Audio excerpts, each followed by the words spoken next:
Bonsoir à tous, ravi de vous retrouver sur ce plateau, le plateau d'Accès Direct, votre rendez-vous quotidien d'actualité et d'information en direct sur 8 Mont-Blanc. Nous vous attendons dès à présent sur notre page Facebook avec le hashtag Accès Direct pour vos questions, vos réactions.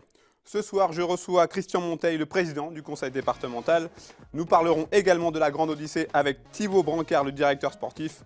Et en fin d'émission du théâtre avec Claude Brosoni, metteur en scène du Voyage d'Ulysse, proposé à Bonlieu Scène Nationale. Bonsoir Fanette. Alors ce soir, tu vas, comme tous les soirs de cette semaine, tu vas présenter JT. Au programme, le centre-ville de Chambéry bientôt redynamisé. En tout cas, c'est l'objectif, c'est ce qu'espèrent les commerçants. Donc, une étude va être lancée par la Chambre de commerce et d'industrie et par la Chambre des métiers et de l'artisanat pour une étude d'attractivité, pour voir en gros ce qui ne va pas et comment faire mieux. Donc, on fera un petit peu le point tout à l'heure. Reportage de Kimberly Tréviot. Tout à fait. Et puis direction Genève avec la grande foire des automnales. Les automnales, tu sais à quel point j'aime les foires, Sébastien. Donc là, c'est Jean-Paul Crespi qui a été aux automnales. C'est une foire qui se cherche un petit peu parce qu'elle cherche à attirer des jeunes. À l'origine, c'était la foire des arts ménagers. Et donc là, l'idée, c'est de diversifier. Il y a un petit peu de tout. Donc on verra ça avec Jean-Paul. Comme chaque soir, on passe à notre revue de presse. On commence avec une disparition, celle de Françoise Héritier, célèbre anthropologue. Voilà, elle a été la première femme anthropologue au Collège de France. Elle avait mis le corps humain au cœur de sa discipline afin d'éclairer notamment la domination masculine. Elle s'est éteinte donc à l'âge de 84 ans et à cette occasion, les acteurs de l'économie republient un très long entretien réalisé en 2013 au moment de la publication de son ouvrage Le sel de la vie. On y lit une femme résolument optimiste sur les rapports hommes-femmes notamment, une femme aussi qui invite tout un chacun à dévorer les petits plaisirs tout simples de la vie. Et je la cite, dans ce très long entretien, « Un nouveau modèle de société voit le jour, je le constate, à l'aune des revendications d'égalité qui émanent de la part des femmes de la planète entière. Le mouvement est irréversible. » C'est tout le mal qu'on peut souhaiter. Et puis, donc c'est une grande dame qui s'est éteinte, mais sa pensée reste en tout cas. Et 72 heures après le décès accidentel de David Poisson, les hommages continuent encore et toujours. Voilà, donc là, c'est une photo qui a été publiée sur le compte Instagram de Pézet-Valandry, la station où vivait David Poisson. Et ce sont les pisteurs, on voit un petit cœur là avec ses initiales, qui ont tenu à lui rendre hommage. Toute la vallée, toute la Savoie et le monde du ski est encore sous le choc. Donc voilà, j'ai trouvé que c'était une pensée sympathique. Et toi, à toi.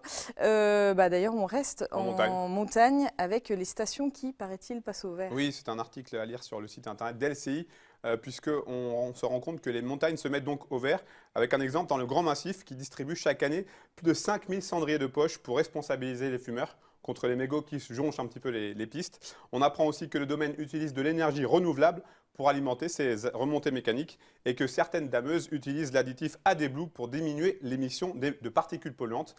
Toujours dans ce souci écologique du côté de Valmorel en Savoie, station sans voiture, Valmorel a décidé d'utiliser des enneigeurs moins énergivores et des bus non polluants. Un dernier exemple avec la station du côté de Sainte-Foy-Tarentaise qui ouvre cette année un espace pour découvrir les marmottes et apprendre les bases du tri sélectif. Donc voilà, ce sont de très très bonnes initiatives. J'espère que ça va rentrer dans les mœurs. Et puis on reste dans l'environnement sonore avec peut-être moins de bruit à l'aéroport de Genève. Oui, en tout cas, c'est l'objectif.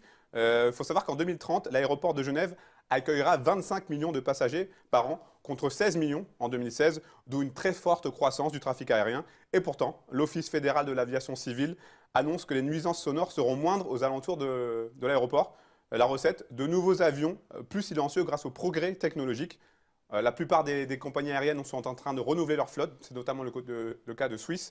Donc voilà, c'est des vols qui... Et puis aussi, les vols qui partent après 22 heures seront moins nombreux puisqu'ils font plus de nuisances. Reste une chose, ces modifications ne règlent pas la question de la qualité de l'air. Merci Fanette, à tout à l'heure. À tout à l'heure. Quant à moi, je vais recevoir mon invité du jour, Christian Monteil. Prenez place sur ce canapé. Christian Monteil, bonsoir. Bonsoir. Merci d'avoir accepté notre invitation. Merci à vous. Je rappelle, vous êtes le président du conseil départemental de la Haute-Savoie. J'ai une première question assez large. Comment va la Haute-Savoie? Plutôt bien. Plutôt bien dans un contexte national qui est parfois difficile à imaginer, à cerner. Plutôt bien en matière d'économie, plutôt bien en matière de démographie. Et puis avec quelques éléments à surveiller, c'est-à-dire la ligne de partage entre le développement et l'environnement. C'est un sujet sur lequel nous travaillons avec les collectivités, avec l'État. Alors, on sait que l'évolution démographique du département est en augmentation quasi constante avec à peu près 10 000 nouveaux habitants chaque année. Est-ce que la Haute-Savoie est armée, entre guillemets, pour gérer ce nouvel afflux de population chaque année? Elle essaie de s'armer progressivement au fur et à mesure que s'invite en Haute-Savoie la démographie, 10-11 000 habitants. Elle s'arme progressivement, mais avec la vigilance que j'évoquais à l'instant, on doit pouvoir continuer à préserver l'attractivité économique de l'activité du travail ici, en Suisse, dans l'économie, dans le tourisme, et en même temps sécuriser cet environnement qui fait un des éléments d'attractivité. Nous y travaillons avec l'État, la région, les collectivités, le plan de protection de l'air, le fonds air-bois, le fonds air-industrie. Donc une main sur le développement, une main sur l'environnement, c'est notre quotidien. Alors, le mois dernier, le 84e congrès de l'Association des maires de Haute-Savoie a fait beaucoup parler de lui. On va écouter quelques extraits et on en discute juste après.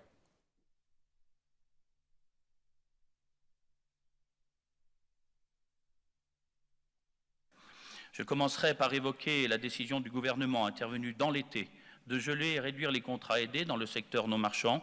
Nous sommes tous d'accord pour dénoncer la méthode et les conditions dans lesquelles une telle décision a été prise, sans concertation aucune et en plein mois d'août. Quand la France dort, elle s'est réveillée avec un mal de tête et le mal venait effectivement de la tête. La Haute-Savoie ne saurait être seulement un département de tourisme ministériel. Nous attendons un peu plus de considération et des messages forts et de confiance, quels que soient les gouvernements successifs d'ailleurs. Les exemples ne manquent pas. Certains d'entre nous, et j'en fais partie, avaient accueilli les premiers pas de cette nouvelle présidence avec une forme d'attention déjà, et puis peut-être même de bienveillance. Et puis finalement, j'ai l'impression, et je vous le confie, et je pense que nous sommes nombreux à le partager, que ce monde des collectivités est approché aujourd'hui de façon un petit peu très théorique, certainement beaucoup trop centralisée. La loi NOTRe a essayé d'euthanasier les communes et les départements. Alors, le ton lors de ce congrès était assez vindicatif de la part de Nicolas Rubin, président de l'Association des maires de Haute-Savoie. Vous-même, vous avez eu des propos, on va dire, pas forcément en faveur de l'action du gouvernement. Vous confirmez tout ce qui s'est dit? Oui, tout ce qui s'est dit, en réalité, il n'est pas étonnant, il n'est pas inhabituel que le Congrès des maires révèle un peu une bronca contre le gouvernement. Ce n'est pas nouveau, c'est ancien. On a vu nos Vous-même, dotations. vous avez été président du Je l'ai fait des maires. et je n'ai pas hésité à le faire, tout simplement parce que nous attendons de ces gouvernements qui sont très parisiens un peu plus de considération locale au regard de nos propres besoins de développement que j'évoquais à l'instant, 10 000 habitants de plus par an. Ce n'est pas qu'une richesse, ce sont aussi des exigences en matière d'équipement, de routes, d'écoles, de social, d'environnement, d'infrastructures. Voilà, donc on demande au gouvernement et aux parlementaires que j'ai rencontrés il y a quelques jours un peu plus un visage tourné vers le terrain, vers le territoire, et pas uniquement vers des grandes constructions politiques nationales. Mais le dialogue avec le gouvernement existe et heureusement. Et il est bon, il est très bon. Vous avez le sentiment aujourd'hui que la situation des collectivités territoriales est de plus en plus compliquée? Oui, la réponse est oui. Les moyens sont comptés. Les dotations de l'État baissent. Elles ont baissé énormément ces 5 dernières années. Il est question de les stabiliser, mais le mal est fait. Il faut les stabiliser. Et en même temps, il faut faire aussi des économies. On ne peut pas vivre au-dessus de ces moyens dans les collectivités, comme dans les familles ou comme dans les entreprises. L'exercice n'est pas facile. Il faut que chacun y apporte sa contribution. Nous le faisons au département. Est-ce que sincèrement, aujourd'hui, vous êtes inquiet pour la suite des événements? J'ai une certaine inquiétude et à la fois je suis rassuré. Je suis rassuré parce que je vois que le gouvernement a maintenu les 3% qui nous permettent de rester dans les exigences européennes. C'est un passage obligatoire. Je suis inquiet de l'uniformité des décisions, c'est-à-dire de la raréfaction des aides pour les agences de l'eau, l'équipement en eau et l'assainissement dans tout le pays, de la baisse des moyens pour les bailleurs sociaux. J'ai travaillé cet après-midi avec des bailleurs sociaux uniformes, de la baisse également des crédits pour les maisons de retraite uniformes. Et donc je demande au gouvernement un peu plus de couture fine, régionale et départementale, plutôt que d'application de consignes très dures et très strictes et qui émanent, on le sait, de Bercy. C'est pas nouveau, c'est vieux comme le monde. On l'a vu sur les images, vous avez épinglé la loi NOTRe. Au final, elle aura fait plus de mal que de bien, cette réforme. Oui, à la porte du département, pour le département, la réponse est oui. Elle nous aura imposé des régions extrêmement grandes, très très grandes.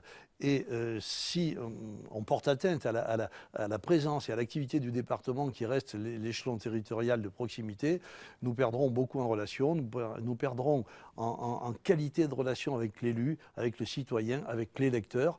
Et les électeurs ont montré qu'ils savaient se fâcher très facilement. Donc il faut qu'on garde cette relation de proximité. Le conseil départemental est l'un de ces échelons dans l'activité qui est la sienne. Le social, les collèges, les routes, les infrastructures routières, c'est notre quotidien et c'est le quotidien des habitants. Est-ce que c'est plus facile ou plus compliqué d'être président d'un conseil départemental sous la présidence d'Emmanuel Macron en comparaison avec François Hollande? C'est différent. Pendant la période socialiste, nos dotations ont décru comme neige au soleil. Aujourd'hui, elles sont stabilisées, mais on sent qu'il y a une espèce de volonté d'encadrement dite verticale. On parle beaucoup de ce vertical. Le président de la République doit se dégager un peu de ce vertical et revenir vers le terrain, mais pour l'instant, j'attends pour voir. Je ne veux pas faire de critiques pour critiquer, j'attends pour voir. Il nous faudra peut-être encore 6 mois ou 1 an. Mais nous avons des signes de bonne volonté du gouvernement sur des questions d'infrastructure, sur le désenclavement du Chablais, sur d'autres sujets. Je rencontre demain le cabinet de la ministre pour affiner les derniers détails. Donc tout n'est pas bon, mais tout n'est pas mauvais non plus. On va parler du budget du département. Oui. En 2017, 1,14 milliard d'euros.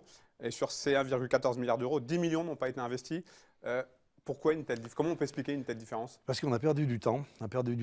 C'est un budget d'investissement, soit pour nous, soit pour le financement de collectivités. Nous accompagnons beaucoup de collectivités en matière d'investissement. Les procédures sont longues, l'attribution des marchés publics est compliquée. Nous avons perdu 6 mois pour le collège de Rumilly, par exemple, parce que nous avons respecté les marchés publics, accordé le marché à une entreprise qui s'est retrouvée déficiente quelques semaines après. 6 mois de retard. Voilà, c'est ça. Procédure. Là aussi, on demande au gouvernement, à celui-ci, comme on l'avait demandé aux autres, alléger, accélérer les procédures, laisser la responsabilité aux élus. On peut faire des fautes, on les assume. Permettez-nous d'aller plus vite, tout simplement.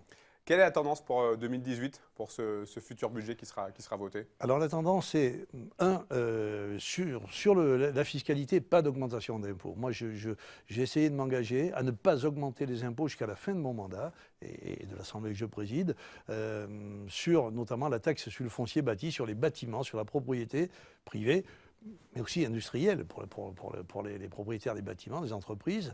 Deuxièmement, la chasse aux dépenses de fonctionnement. Troisièmement, la diminution de l'encours de la dette quand il va falloir investir de façon extrêmement importante. Et lorsqu'on fait la synthèse de tout cela, on trouve la capacité à investir et donc à s'équiper.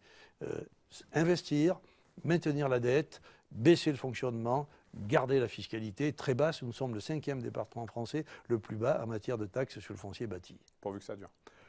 Ça doit durer encore 2-3 ans, je l'espère. Parlons des investissements. Il y a beaucoup de choses à dire de ce côté-là.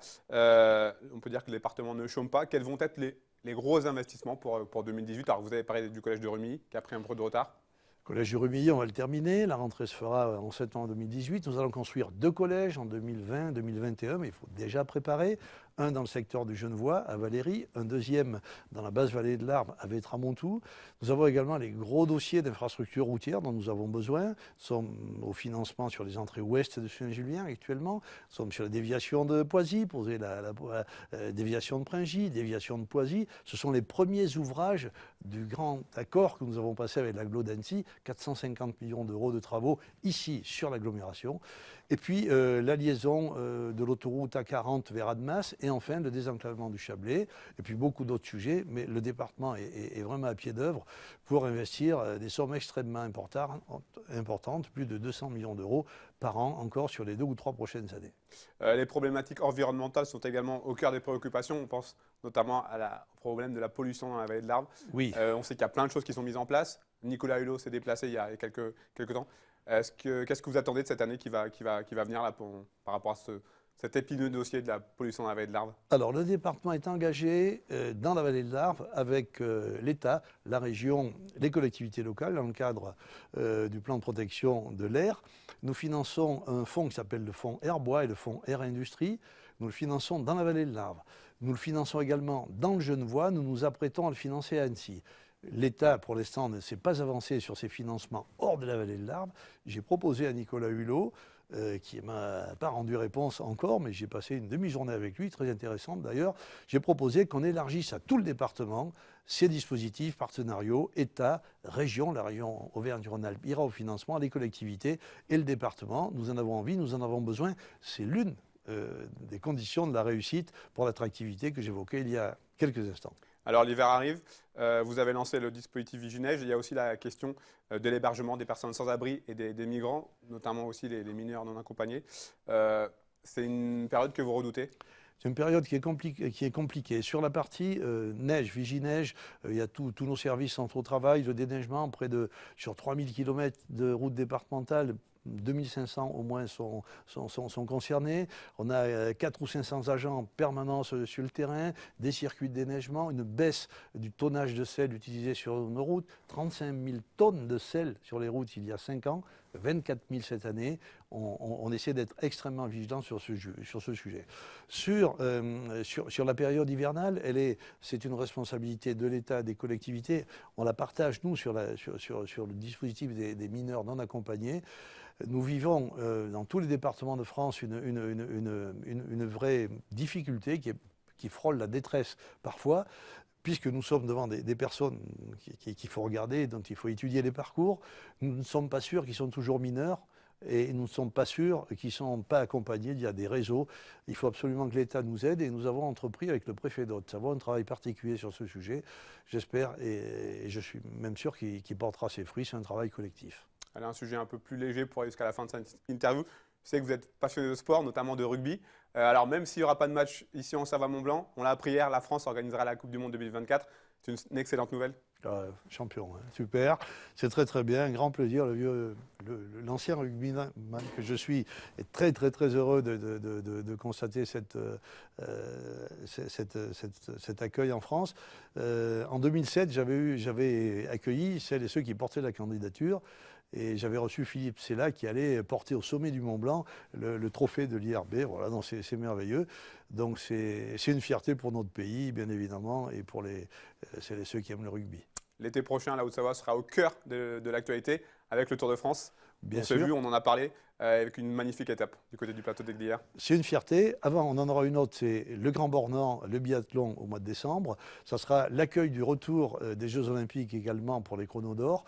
Et puis voilà, oui, le 17 juillet, on se retrouvera sur le plateau d'Aiglières pour avoir un accueil de qualité comme on sait le faire sur ce plateau, en respectant le plateau, mais en essayant de le partager avec le plus grand nombre. Oui, c'est une grande fête qui s'annonce. Tout de suite après vous, je vais avoir par liaison téléphonique le directeur sportif de la Grande Odyssée, une épreuve d'envergure qu'il a aussi fait la part belle à Savoie-Mont-Blanc. Bien sûr, Savoie-Mont-Blanc est absolument intégré dans l'organisation, dans le support et dans l'accompagnement.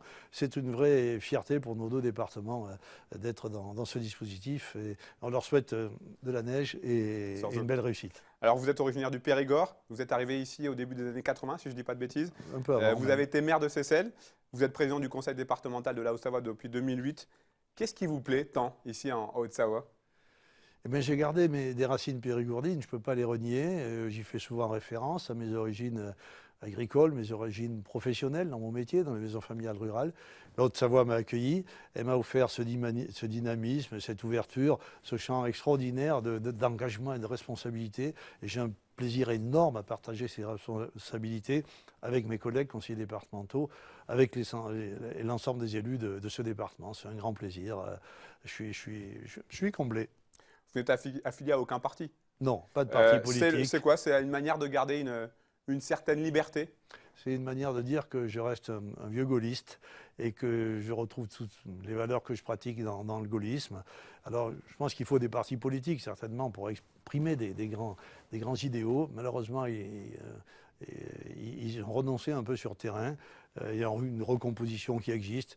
On verra ce que ça donne. Moi, je garde ma liberté. Merci beaucoup en tout cas, Christian Monteil, c'était un plaisir de vous accueillir. Merci pour toutes ces questions, pour tous ces thèmes abordés. Merci à vous. Merci beaucoup. Je vous invite à rejoindre la régie. Parfait. Allez, comme promis, normalement, on doit avoir en liaison Skype Monsieur Thibaut Brancard de la Grande Odyssée. Bonjour. Bonjour.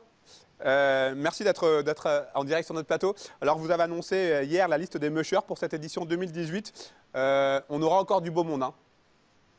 Oui, c'est une 14e édition qui s'annonce encore très relevée. Il y aura notamment les deux derniers vainqueurs que sont le Tchèque Jiří Vondrak et le Français Rémi Coste. Et il y aura beaucoup de nouveaux mushers et on aura aussi cette année un record de participation en termes de nationalité avec énormément de pays représentés dans les 4 courses qui seront courues cette année pendant la Grande Odyssée Savoie-Mont-Blanc.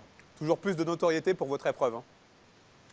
Oui, comme je vous le disais, c'est la 14e édition, donc ça fait quand même quelques années qu'on fait partie du paysage du sportif hivernal. Et effectivement, c'est une course qui commence à avoir une vraie renommée dans le grand public. Et puis aussi, dans le monde sportif, on est de plus en plus effectivement apprécié par les mushers qui viennent de plus en plus loin pour participer à l'événement. Alors, 10 étapes au programme pour cette édition 2018 à travers Savoie-Mont-Blanc, nos 2 départements. Est-ce que vous avez quelques surprises à nous annoncer ?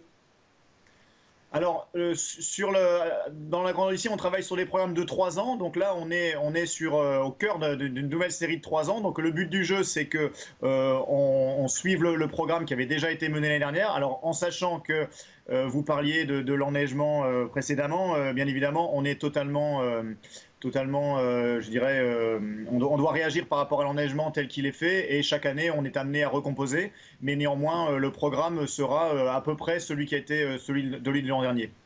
Justement, par rapport à la météo, on sait que la dernière édition a été un petit peu perturbée. Est-ce que vous avez déjà prévu des solutions de repli en cas de météo compliquée ? Tout à fait. Alors, on parle, nous, de plan A, de plan B, voire de plan C. Et pour chaque étape, on a déjà défini des alternatives qui seront mises en place selon effectivement l'enneigement, en sachant que l'enneigement, ça peut être aussi trop de neige. Et ça peut être moins de neige, mais effectivement, depuis ces 13 premières éditions, on a beaucoup appris et on a appris surtout à anticiper. Et on travaille main dans la main avec les services des stations avec lesquels on travaille. Et on est toujours 2, 3, 4 jours en amont sur la préparation des pistes. Et donc, on s'adapte au fur et à mesure et parfois quelques heures simplement avant le départ. Mais on a effectivement différents plans qui nous permettent d'assurer la tenue de la course quasiment quelles que soient les conditions. Et c'est ce qui fait que ces dernières années, malgré des aléas climatiques pas toujours simples à gérer, on a été une course qui n'a jamais été annulée alors que la plupart des autres courses ont dû parfois faire face à des annulations. Avant de se quitter, on rappelle les dates de la Grande Odyssée 2018 ? C'est du 13 janvier au 24 janvier, donc plus de 10 jours de compétition et de fête du chien de traîneau en Savoie et Haute-Savoie. Voilà. Merci beaucoup Thibaut, à bientôt. Je vous remercie, bonne journée, au revoir. Transition toute trouvée avec mon invité, l'Odyssée, Omer. Voilà, Claude Brosoni, bonsoir. Bonsoir. Vous êtes metteur en scène, vous êtes là notamment pour nous parler de votre dernier spectacle, dernière œuvre, Le Voyage d'Ulysse. Dites-moi, c'est un sacré défi là, que vous vous lancez ? Oui, c'est un défi que je porte depuis quelques années. J'avais déjà monté l'Iliade d'Homère. Et puis là, c'est la partie, c'est le retour à la maison. Donc c'est un gros défi, oui, parce que c'est un texte fondateur. C'est un texte qui a, en tous les cas, l'histoire à peu près un peu plus de 3000 ans. Et c'est à travers cette histoire que toute l'histoire du théâtre, toute l'histoire de l'écriture s'est développée. Qu'est-ce qui vous a donné l'envie de vous attaquer à ce mythe ? Je crois savoir que vous êtes passionné justement par ces œuvres, l'Iliade, l'Odyssée, tous. Oui, je suis passionné par les œuvres qui mettent en scène un théâtre épique, un théâtre qui parle des gens, des hommes, un théâtre qui va vers une élévation, un théâtre généreux, enfin des histoires qui entrent aussi dans les problématiques de mystique, de spirituel, qui parlent aussi de voyage, qui parlent de conflits, qui parlent d'amour, qui parlent de passion. Donc c'est l'ensemble de l'œuvre théâtrale, enfin de l'œuvre, je ne vais pas appeler mon travail une œuvre, c'est un peu prétentieux, mais de mes spectacles, des 30-35 spectacles que j'ai pu monter, s'attaque à des projets de cette dimension-là. Alors qu'est-ce qu'elle a de différent, cette version d'Ulysse, par rapport à toutes celles qui ont existé et qui vont sûrement exister dans les années à venir ? Bah écoutez, je sais pas.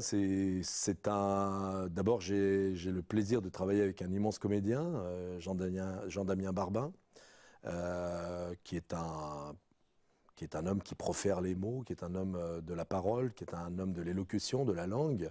Donc ça, c'est un grand plaisir. Qu'est-ce qu'elle a de différent? Je travaille sur la traduction de Philippe Jacotet, qui est ce grand poète français d'origine suisse, qui est peut-être suisse encore d'ailleurs, qui a fait une excellente traduction. Et puis c'est un conte qui nous relie les uns avec les autres.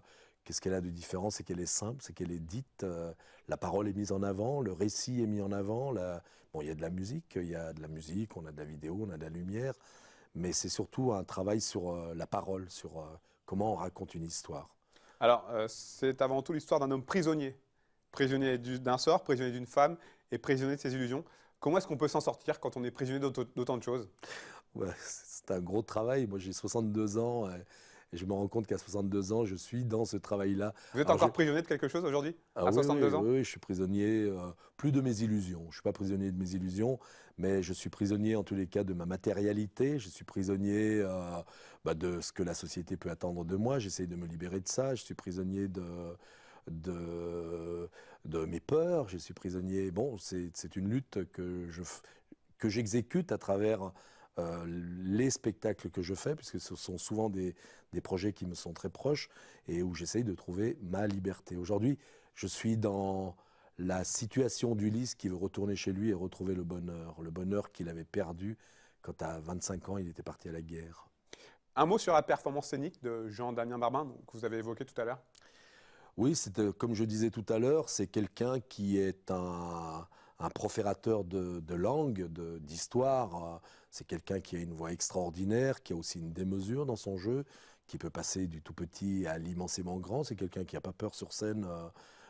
C'est quelqu'un aussi qui est inspiré. C'est quelqu'un qui, à chaque fois qu'on travaille, trouve toujours une petite porte. Il est curieux, alors il va toujours voir un petit peu ce qui se passe derrière cette porte.